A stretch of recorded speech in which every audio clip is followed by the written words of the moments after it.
Buenas tardes a todos. Gracias por venir a disfrutar de este momentito que reservamos cada martes último de mes en una de las conferencias de nuestro ciclo anual. En este caso vamos a tener el gusto de escuchar la conferencia que impartirá la profesora Isabel Moreno Ferrero, valenciana, que a pesar de haber nacido a la orilla del Mediterráneo, pues cruzó la meseta para ir a estudiar a Salamanca, donde se licenció, donde se doctoró en Filología Clásica y se licenció con un premio extraordinario, todo se ha dicho, lo cual dice mucho del peso intelectual de nuestra compañía de hoy. En la actualidad se ha jubilado como catedrática en la misma universidad, pero sigue siendo una mujer activa que sigue teniendo una presencia en la filología clásica española probablemente cada vez más notoria, más notable. Simplemente señalar un poco sus líneas de trabajo. Isabel siempre se ha dedicado a trabajar en historiografía y en biografía latinas. Puedo decir con satisfacción y hasta con orgullo que fue profesora mía, personal, en aquellos años en Salamanca, y que en cierto modo pues marcó una muesca en mi propia vida intelectual, porque fue la profesora que me presentó a Tácito, lo cual en mi currículum pues no deja de ser significativo. Ella ha tenido un espectro de intereses amplio dentro del campo, ha trabajado en Livio, ha trabajado mucho en Amiano, en Nepote, particularmente en la historia augusta, de manera que ha ido concentrando un poco su interés en el siglo IV, en la latinidad.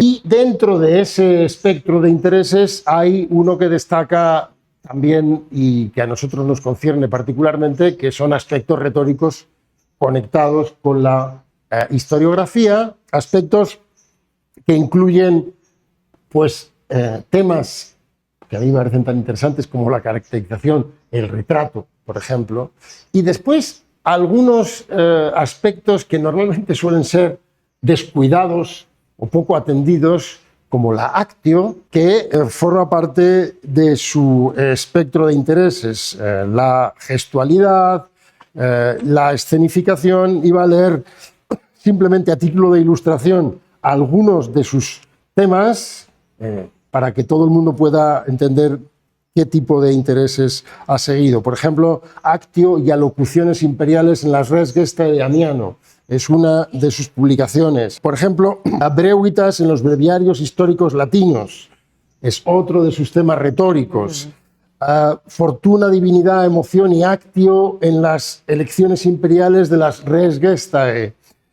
Retórica e ideología política en el epítome de Floro, otro de sus temas también de interés. Algo que a mí me parece también particularmente interesante y iba a decir casi descuidado, por no decir olvidado, la actio del mal en las res gestae. No es el único tema en el que se incide en el mal, ¿no?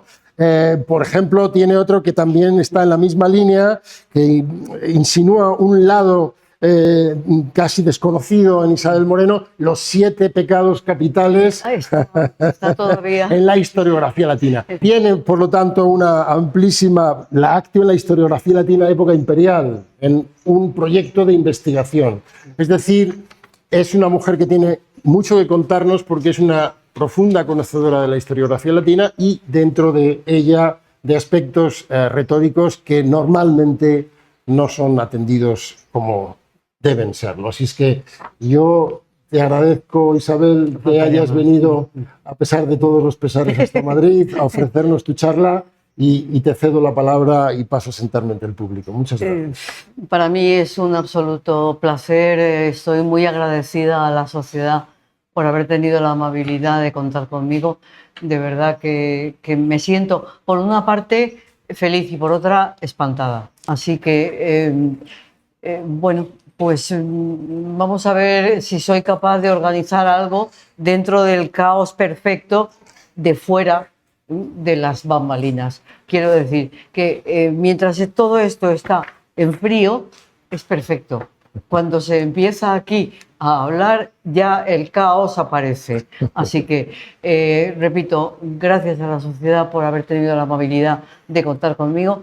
La sociedad tiene una gran responsabilidad al utilizar el tema de la retórica, porque cuando hace muchos años yo empecé a estudiar, a mí la retórica se me enseñó de una manera tan espantosa que estuve durante 20 años sin volver a dirigir la mirada hacia ella. Pero es que la retórica es fundamental cuando la aplicamos, cuando la vemos aplicada a los textos. Pero hay que verla no como aquí hay una prosopopeya, aquí hay una anáfora. Gracias. No, es que aquí haya una anáfora, pues vale, ¿y ahora qué? ¿Y ahora qué hacemos con ello? El problema es que tenemos que darnos cuenta de la esencia sustancial que tiene la retórica. Una, la inventio, esa búsqueda de algo, porque yo tendré que contar algo. ¿Dónde lo busco? Bueno, pues procuraré buscarlo en aquellos focos de mi interés para que me den una idea y yo pueda a partir de ahí sacar la sustancia de esas res. Si no puedo, si lo que me da esa información que yo estoy sacando no es suficiente para mí, ¿cómo gestiono yo un relato histórico donde partimos de unos datos, o debemos partir de unos datos, o no tenemos más que unos datos, y tengo que hacerlos llegar al destinatario? Pero el destinatario se va a aburrir como una auténtica ostra si yo lo único que le digo es la batalla de Estrasburgo, por ejemplo. La batalla de Estrasburgo, la de Juliano, no la de la Segunda Guerra Mundial. Lucharon con los germanos, vencieron, vencimos los romanos y Roma quedó una vez más dueña de toda la zona. Pero vamos a ver, ¿quién era el enemigo? Bueno, sí, eran germanos, vale, pero tendría un jefe. ¿Cómo se llamaba ese jefe? ¿Qué hacía el jefe? ¿Era bueno? ¿Era malo? ¿Cómo organizaba sus líneas de batalla? ¿Cómo lucharon? ¿Cómo acabaron? Una cosa es el enunciado de un epitomador que me transmite que sí, que Estrasburgo fue una batalla, que la ganó Juliano y adiós. No tengo más información. Pero eso no es... Mañana se me ha olvidado. Yo no tengo más conocimiento que el de una batalla que se ha planteado sorpresivamente al cabo de mucho tiempo. Y sin embargo, si yo soy capaz de leer y analizar el relato de Amiano de esa batalla, toda esa sustancia que yo he ido añadiendo como autora y recibiendo como receptora, se va a quedar en mi memoria. Porque lo más importante en el relato histórico, que a veces se nos olvida, es que lo que se busca es el recuerdo. Es impactar a la gente para que se acuerde de algo que de otra manera no se va a acordar. Vamos a poner un ejemplo. Luego volveremos atrás. Luego volveremos atrás a ver si... Tenemos aquí una circunstancia bastante conocida de Livio al inicio de la Burbe Condita, en el que el protagonista es, según tenemos aquí, lucha contra los ceninenses, crustuminos y antennates, y luego acabará luchando contra los sabinos. Un crescendo bastante perceptible cuando se lee el combate y las circunstancias del momento. ¿Cómo vamos a conseguir distinguir con el paso del tiempo entre unos señores llamados ceninenses? ¿Dónde está Cenina? No tengo ni idea, vale. ¿Dónde están los crustuminos? Menos idea todavía. ¿Y qué hago con los antenates? Bueno, esos existieron en época todavía, de época clásica, aún parece que existía la ciudad de Antenna. Pero a ver cómo me las arreglo yo para que el receptor, que amablemente está leyendo mi historia u oyéndola, recuerde quiénes son estos señores. Bueno, pues entonces, ¿a dónde acude el autor, Livio en este caso? Puede que se lo haya dado la tradición, o puede simplemente que él haya aderezado esa tradición. Cuando terminan el combate con los primeros de ellos, a Livio se le ocurre que lo importante es la lucha singular que Rómulo ha llevado a efecto con su rey. Entonces coge los spolia opima y los lleva al templo. Es la primera vez que tenemos spolia, los ópimos. La primera vez. ¿Lo vamos a recordar? Sí, sin duda ninguna. A ver, los llevo al templo. ¿Qué templo? Tampoco es que lo tenga muy claro, porque que yo sepa, ahora es cuando va a celebrarse la creación de un templo que será justo el de Júpiter Ferétreo. ¿Por qué? Porque vamos a llevar en unas angarillas esos spolia opima que yo he conseguido matando al rey contrario. Primera cuestión. Seguimos. Los atendantes. Resulta que aquí, ¿cómo me las arreglo? Aquí, lo de batalla, no. Vamos a poner un contrapunto femenino. A fin de cuentas, las mujeres sirven para algo, ¿no?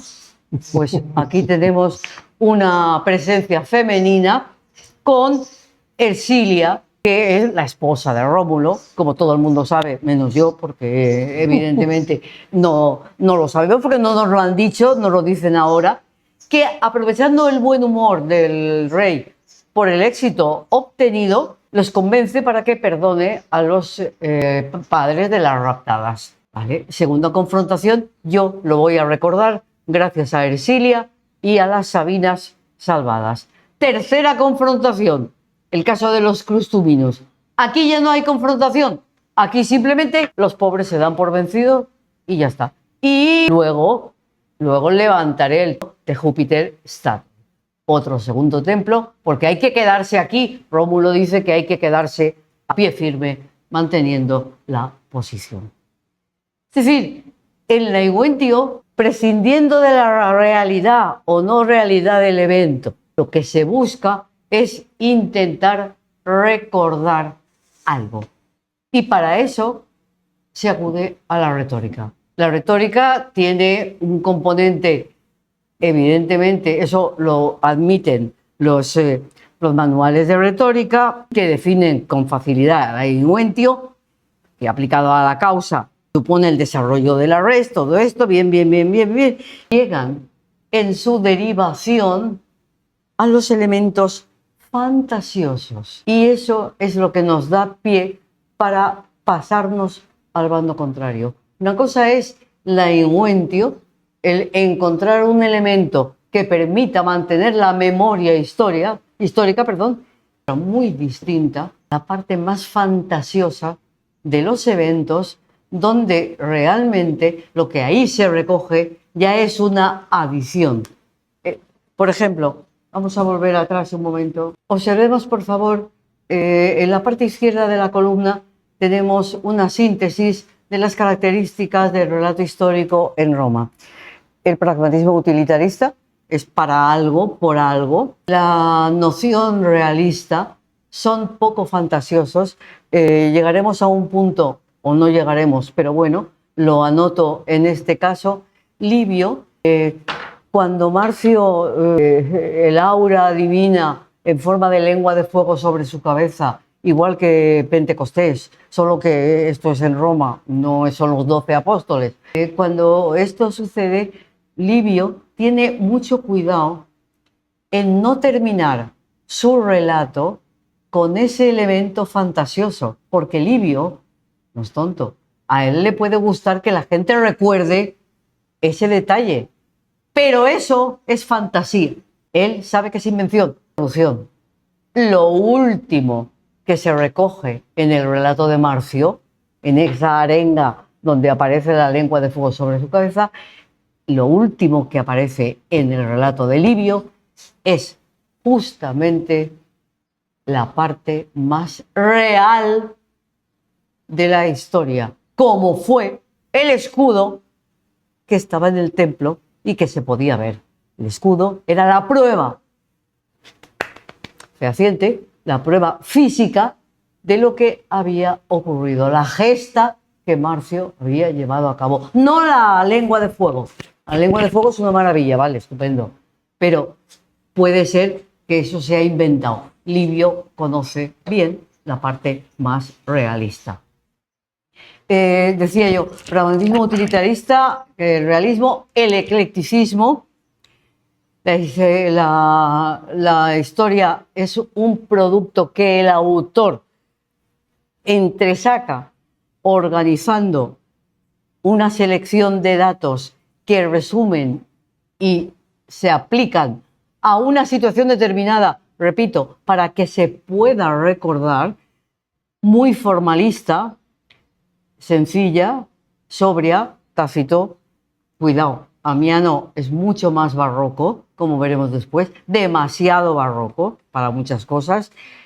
Tiene un carácter religioso y supersticioso que el autor transmite perfectamente y deja en la mente del receptor la posibilidad de recordarlo para siempre, amén. Es conservadora la historia, ¿cómo no va a ser conservadora? ¿Y cómo no va a ser pesimista? En Livio, menos. Veremos algún ejemplo de Livio, pero en cambio en Amiano no es pesimista, es trágico. La obra de Amiano es literalmente de llorar. Todo es malo, todo está mal, todo es funesto, todo es cruel, todo es ira, todo es torturas, todo es todo. No hay ningún pasaje divertido y si lo hay, se nos olvida al cabo de 5 minutos. La reina Constantina, que casualmente tiene un maravilloso panteón en Roma, seguro que más de uno lo ha visto, es precioso, de acuerdo, está muy bien todo esto, pero esa es Santa Constantina, la víbora que cuenta Amiano, que se dedicaba a, quitando la cortinilla, cotillear en los juicios y que además era capaz de vender su alma al diablo por un collar y matar a una persona, a un hombre, porque su suegra se ha enamorado de él, el pobre hombre no le hace caso y entonces decide que la reina puede conseguir matarlo con facilidad a cambio de un collar. Por un collar la reina se vende tranquilamente y mata a una persona. Los elementos del horror de Amiano son dignos de estudio. De ahí lo que decía el profesor Conde, de ahí mi manía de la actio del mal. ¿Por qué? Porque la actio del mal va suponiendo que cada acción que lleva a cabo, sea Constantina, peor, sea Galo, sea cualquiera de sus prefectos, sea quien sea, cualquiera de esas acciones es todo menos buena. Esa actio conduce a una escena dinámica que supone la muerte de alguien. No es nada agradable de leer. Esa actio del mal es progresiva. Amiano orquesta sus relatos a base de secuencias enumerativas, acumulativas, intensificadoras de la idea de la tragedia que está sufriendo la población. Y cuando le parece, lo veremos después, cuando la secuencia llega a un punto de crescendo quizá excesivo para poder digerirlo con facilidad, entonces para y usa una escena ya no dinámica, porque el dinamismo lo ha ido gestionando cada uno de los personajes. Ahora es una escena que resume todos los males habidos y por haber. Y la pobre persona que paga esa escena del mal sufre lo indecible porque siempre es para tragedia del elegido. Veremos alguna escena después. La actio es progresiva. La escena estática es como un retrato medallón que se para y que ofrece la impresión de un cuadro quieto. Es como este que tenemos aquí, esta imagen de Honorio. De verdad que es un poco triste pensar que el emperador se dedica a dar alimento a los pollos, a los pavos, a los patos. Eso es Honorio, eso es el Imperio Romano en esta época. Observemos, por favor, el cuadro es absolutamente parlante. Los cortesanos inclinados a medio cuerpo, lo veremos después en el caso de Valentiniano, de la muerte de Valentiniano. El cuadro que está ahí colgando está a punto de caerse. ¿Por qué? Porque nadie se ha molestado en colocarlo en su sitio. ¿Quién ha limpiado esa columna que no tiene pinta del mantener el color del mármol en su pujanza? ¿Y qué hace Honorio mientras tanto? Simplemente, pues eso, dar comidita a los pajaritos. Ese siervo que tenemos ahí con la mano alzada, ¿qué hace? ¿De qué sirve? Este cuadro es parlante. Es recoger la época a través de una serie de elementos que son los que Amiano va apuntando en distintas circunstancias. Lógicamente, Amiano no empieza diciendo esto es tal, tal, tal, tal. Sí tiene dos excursus muy famosos, el del Senado y el pueblo romano del libro 14 y el del libro 28, uno al principio de lo que nos ha quedado de la época de Galo con el César Galo y otro en el libro 28. Les recomiendo, si están aburridos un domingo, para divertirse, que lo lean. Imagínense a los senadores contando las moscas, mirando a través de los abanicos,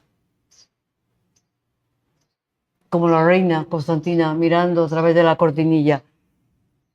Lo que hace Amiano en esos famosos excursus sobre los Guitia del pueblo romano, el pueblo y el Senado, es caracterizar una sociedad de la forma más impactante y más, por supuesto, negativa posible.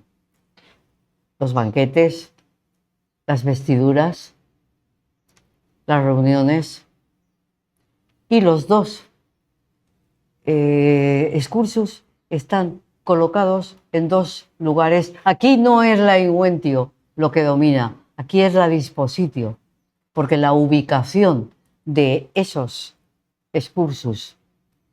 Amiano tiene excursus sobre todo. Tiene excursus sobre la luna, tiene excursus sobre los abogados, tiene excursus sobre Tracia, sobre ciudades, todo. Pero lo que importa de estos dos excursus es que determinan la decadencia de Roma. ¿Alguien se imagina a los senadores de la época de Livio perdiendo el papel por una mosca que pasa por allí y entreteniéndose con ellas? Caracterizar de esa manera tan oscura a unos personajes en cuyas manos está el destino del mundo es completamente irrisorio. Y por eso lo tiene en dos puntos fundamentales, en el libro 14 y en el libro 28. Solo que el del libro 14 es divertido en medio de la tragedia y, bueno, mal que bien puede pasar. Pero en el libro 28 no puede pasar, porque el libro 28 indica ya el final del Imperio Romano. ¿Cómo lo va a apuntar Amiano? No solamente con ese tipo de relato, con ese tipo de procedimiento retórico que sirve para que nosotros nos demos cuenta de cómo eran los senadores, cómo viajaban, cómo estaban, qué cara tenían, que lo único que querían era dinero. Por Dios, eso es un imperio romano, creativo, positivo, culturalmente inventivo. En absoluto. en absoluto. Pero es que el resto de lo que queda del libro de Amiano es simplemente la progresiva decadencia. Ahí está la batalla de Adrianópolis. Hemos apuntado antes la batalla de Estrasburgo. Estrasburgo tiene como batalla, tiene una serie de puntos importantes. La batalla tiene 12 páginas. Eso quiere decir que la hemos cuidado bastante. La batalla se plantea teniendo en cuenta que es Juliano el que dirige el grupo romano. Y tenemos un contrapunto en este momento, cuidado, en este momento, luego tendremos otro, que es Codonomario. Si tenemos tiempo, luego buscaré la descripción de Codonomario para que veamos la antítesis. A Juliano lo representamos con la mano dentro de la túnica. Este aspecto es muy curioso. Valentiniano saca la mano cuando está dirigiéndose a su hijo, al que está nombrando emperador en la famosa arenga de su proclamación, y saca la mano de la contención de la toga para ser más próximo, para llegar más a la gente, porque es su hijo y tiene 8 años y lo están nombrando emperador. Él está muy próximo a su hijo. Bien, el caso es que el contrapunto de Juliano es Codonomario. Envergadura germánica, una florecita, un torulus rojo, encarnado, para que se le vea bien, para que los príncipes subordinados suyos además lo vean bien. Montado en un caballo digno de su alzada, digno de su figura.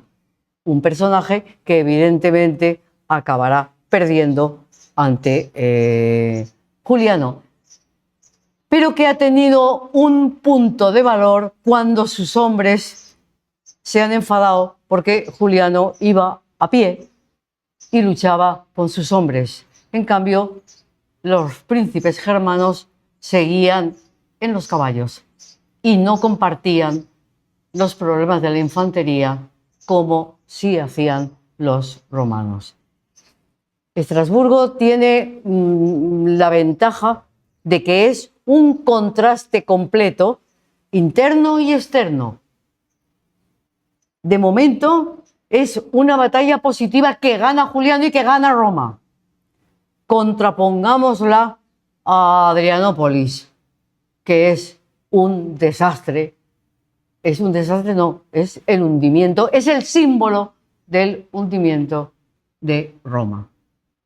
Y eso es lo que se va viendo desde el principio, porque la batalla de Estrasburgo es gloriosa. Gloriosa y además es como muy efervescente. ¿Qué detalle puede haber dentro de una batalla aparte de luchar? Bueno, pues el naiguentio acude a la tradición. ¿Qué suele haber en estos casos? Suele haber una arenga. ¿Qué tipo de arenga? A ver, estamos en un lugar con unos soldados que no son todos romanos y que no hablan todos latín. A mí siempre me ha llamado mucho la atención, y supongo que a ustedes, si lo han visto también, la película de Alejandro Magno tiene una escena bastante, fílmicamente bastante interesante, que es el travelín alto, cuando se ve el águila volar y tal, sobre una serie de batallones a los que Alejandro se está dirigiendo. Bueno, yo siempre me he preguntado que qué pasaba si lo entendían o no lo entendían. Es lo mismo que aquí se plantea Juliano, pero con lógica. Juliano sí que es consciente de que los hombres no lo van a entender. Entonces, entre las posibilidades hay 4 formas de acercarse a los hombres y son las que él practica. Vamos, vamos, soldados, vamos, seguidme, por favor. Amiano siempre utiliza, si lo necesita por alguna razón expresiva, el 4 para marcar diferentes puntos. Aquí hay 4 formas de dirigirse a 4 distintos tipos de soldados. Luego, 4 serán los que se ahoguen también en el ring. Cuando se acaba la batalla, lógicamente, la gente huye, los soldados huyen. Bueno, ¿y qué pasa? Pues que unos no saben nadar y se ahogan. Otros tienen el peso de las armaduras y les pasa lo mismo. Otros se resbalan y se caen. Cada uno tiene su entrada. En este caso, la importancia del río es muy notable. El río consigue ser aquí un actor importante. En él se ahogan muchos, de acuerdo, pero aparte de eso, el río cobra vida y se admira de la cantidad, se admira el río, de la cantidad de muertos que está recibiendo, la cantidad de sangre que está soportando. La epipólesis viene a completar antitéticamente una alocución que el día anterior había tenido lugar por parte de Juliano también con sus hombres. ¿Por qué? Porque habían hecho el camino para dirigirse al punto que luego será Estrasburgo. Los soldados, al llegar allí, querían luchar contra el enemigo. Juliano dijo, no, calma y tranquilidad. Mañana os explicaré. Para la gente romana, no para nosotros, no para mí, que tengo una memoria terrible, pero sí para la gente romana que se sabía el pasado de punta a cabo y sobre todo que conocía muy bien a Livio, pensando en los destinatarios y en las circunstancias, Juliano evoca lo que Paulo Emilio había tenido que soportar y decir en el caso de la batalla de Pydna. ¿Por qué? Porque en la batalla de Pydna habían llegado los soldados, estaban cansados, pero habían llegado y querían luchar. Tenían al enemigo enfrente y lo que querían era enfrentarse a él. Paulo Emilio dijo no, a descansar, a comer, a cenar, a dormir. Mañana Dios dirá. El único de todos que no criticó la actitud de Paulo Emilio fue ¿por qué? Mañana lo sabrás. Al día siguiente, Paulo Emilio les dijo, me preguntas por qué ayer no quise que lucháramos. ¿No os disteis cuenta de que estábamos cansados, de que veníamos de una larga marcha, de que nos podían ganar con facilidad y que nos jugamos mucho? No se puede luchar después de una cabalgada como la que hemos mantenido. Hay que esperar. Hoy sí conviene que luchéis con todas vuestras fuerzas. Vale. Estrasburgo tiene el mismo tipo de contenido por parte de Juliano que tenía Livio en el caso de Paulo Emilio. ¿Paulo Emilio dijo eso? Pues probablemente no. La inventio de Paulo Emilio se convierte en una invención, vale, una invención muy lógica por lo demás y muy útil, hasta tal punto que sobrepasa los siglos. Igual que en aquella época había sido fructífera y se ganó Pydna, aquí Juliano considera que ese descanso era fundamental, había que convencer a los soldados y ahora tenemos el momento de la batalla. Momento de la batalla que a pesar de todo tiene sus problemas porque los soldados flaquean en determinados momentos. También los hay, al contrario, los que enardecen al propio Juliano. A ver, esto es una ruptura completa del orden habitual. Pero vamos a ver, ¿hemos visto a un signífer lanzando una arenga a un imperator? No es habitual. le dice el signífer a vamos, vamos, Juliano, vete a donde te llama la gloria para conseguir triunfar rápidamente con tus hombres. ¿Vale? En estos casos, lógicamente, los soldados están enardecidos, pero también llega un momento en el que tienen miedo. Unos quieren huir, otros se resbalan, se caen y tienen problemas en las rodillas. Otros, solución. El autor dispone ese tipo de problemática tratando de que el imperator organice bien la resistencia. Por favor, seguid adelante. Nosotros, yo estoy con vosotros.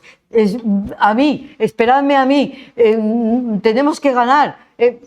Una arenga curiosísima, dividida también en 4 partes a cada uno según lo que vaya haciendo. No huyáis.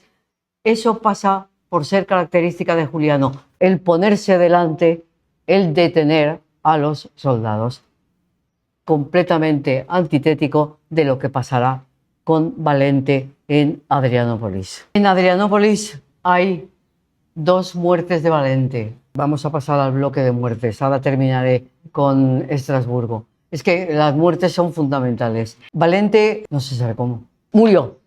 Quiero decir, lo que está claro es que ahora murió de acuerdo con la primera versión, que es que una flecha acabó con él y cayó en el campo de batalla, o es la segunda versión, y ahí es donde yo quiero ver al investigador que se pregunta por su invento o su invención. A ver, la cuestión es muy fácil. A Valente se lo llevaron herido, sus hombres, a una cabaña con 2 pisos, una torre probablemente, una torre, lo colocaron en la torre y entonces llegaron los enemigos, los godos. Y como no sabían de la misa a la media, pues incendiaron la torre y mataron al emperador. Tontos ellos, porque si hubieran sido más lógicos, más pacientes, habrían cogido al emperador, habrían pedido un rescate y se habrían enriquecido. ¿Cómo murió Valente? ¿En la batalla o aquí, en la torre, quemado vivo? Si fue en la torre, lo que estamos a lo mejor es evocando nada más y nada menos que la muerte de uno de los escipiones aquí en España. ¿Qué supone semejante cosa? Aquí murieron los 2 escipiones, el tío y el sobrino, el tío y el hermano, perdón, del que luego sería Publio Cornelio Escipión, el africano primero. Y ahora luego pasaremos, si Dios nos lo remedia, a la elección del joven en un pasaje notablemente significativo de Livio. A ver, estamos todavía regresando a ver si Valente murió y la estupidez pagó con su vida la estupidez que había cometido al no querer esperar a Graciano. ¿Cómo se llama eso? Envidia, celos, miedo. Ahora bien, ese no es el final de la obra, ni es lo que más decanta el resultado del Imperio Romano, que ahí se apunta, ahí en esos años se apunta como lo que está siendo un imperio que se desmorona. Si hablamos de las edades, de la estatua famosa de las edades, el pecho de oro, el resto de plata, los pies de barro, pues si estamos mirando así la progresión lineal histórica, lo que tenemos es evidentemente un anticipo psicológico de lo que más discretamente se apunta después, más discretamente, pero más impactantemente. A ver, un sarraceno sale a luchar a las puertas de Constantinopla contra la tropa de godos, coge una adarga, le corta el cuello a uno de los godos y se bebe su sangre. Esa es una escena absolutamente cruel, dramática, innecesaria, sádica, pero es ilustrativa de ese desastre que está sufriendo Roma en ese momento. Lo que es peor, al gobernador del momento de la Tracia, Julio, le dice que acabe con unos cuantos godos como sea. Bien, evidentemente acaba con unos cuantos godos como sea. Sin nobleza ninguna. La masacre es impresionante. Eso se hace por orden oficial. Lo que importa ahí no es solo la masacre, sino que responde a un encargo de alguien de las alturas. ¿Dónde están los valores de Roma? Ahí, desde luego, no. Ese es el final de la obra de Amiano. Los dos. El salvajismo cruel, muy explícito, muy sangriento, muy llamativo. Y el otro, muy irritante, porque encima es oficial. Bien, volvamos un poco atrás a la batalla de Estrasburgo. Las novedades que la batalla está ofreciendo son muy importantes para configurar el ascenso del emperador Juliano, que lógicamente ahí tiene como sugerente contrapunto al que luego será Valente y será una figura completamente negativa. En medio está Valentiniano. Valentiniano es el hermano de Valente, es el que ha elegido a Valente y es el que elige a Graciano, que tiene 8 años. Una se pregunta, viendo el cuadro este, Honorio, viendo a este niño, 8 años, cómo es investido en una escena totalmente teatral. Lo más importante de Amiano es la planificación escénica que hace de las situaciones, el movimiento, la actio, la visualización, el punto de enfoque. Bien, entonces Amiano, tiene un hermano que será Valentiniano, cuya muerte también es ilustrativa de cuál es el cambio de situaciones y la perspectiva del narrador y la que hace compartir al lector o espectador u oyente. Valentiniano es un emperador, fue un emperador bastante decente, militar y políticamente, vale, pero era irritado al máximo, todo es ira, ira, ira, ira, y el contrapunto, crueldad. Se enfada un día porque la embajada de los Cuados le ensucia el mármol del palacio. Ha tardado en recibirlos, porque Valentiniano, buen emperador, pero bastante mal, no responsable, no respetuoso con la palabra dada, ha construido fortificaciones en el territorio cuado. Eso no se hace. Y si se hace, pues pasa lo que pasa después. Los cuados se enfadan, pues hay que atenderlos. Bien, van a palacio a protestar. Resultado, en esa escena a Valentiniano le da un ataque de ira. ¿Por qué? Pues porque le están manchando el suelo. ¿Qué pasa con este ataque de ira? Le da un ictus. Cuando parece que empieza a mínimamente a respirar, ¡paf! El ictus. Cae. Cae en un lugar público. Es un emperador que está perdiendo su dignitas, su decorum. Por tanto, los sirvientes se aprestan con rapidez a llevárselo dentro. De verdad, si hay escenas absolutamente ricas en contenido, pese a la brevedad y la capacidad significativa, son esta y alguna otra más, evidentemente dignas de una brevísima lectura. Este emperador se está muriendo. Necesita que le saquen sangre. No hay médicos, están todos con la peste. Por fin encuentran a uno, lo pincha, no sale nada, está seco, amojamado. Pero Valentiniano, aunque se está muriendo, oye todo lo que los demás dicen. Él sabe que se está muriendo y quiere hablar, pero no le sale la voz, porque claro, no le sale la voz. Resultado, al final se muere. Observemos los planos tan curiosos de los que parte el autor. El autor está viendo a través de los ojos de Valentiniano todo lo que está pasando, que los demás no se enteran. Y él, en cambio, está viendo qué es lo que sucede con él y en general. Pero nadie lo oye, nadie lo escucha. La retórica del silencio es muy importante, aunque yo no haya tenido tiempo de apuntarla. ¿Qué ocurre? Esto encaja muy bien con la mayoría de los muertos que ha conseguido Valentiniano evidenciar. Los muertos se lamentaban. Valentiniano no se puede lamentar. Justo castigo para quien ha cometido tal número de crímenes. Voy a terminar aquí, aunque evidentemente queda mucha materia por tratar, insistiendo solo en algunos aspectos. El relato de Livio, lamento no haber podido hablar de la gran escena de Decio, pero Livio es una persona que escribe un relato brillante.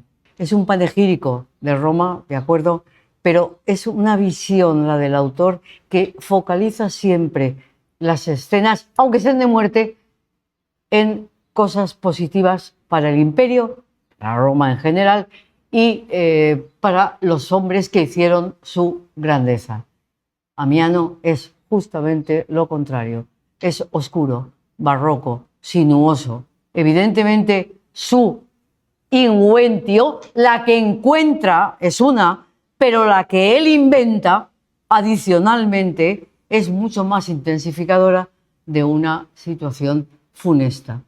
Y eso es lo que nos permite entender también esa época que es de lo más trágico de la historia, por supuesto, de Roma. Bueno, muchísimas gracias.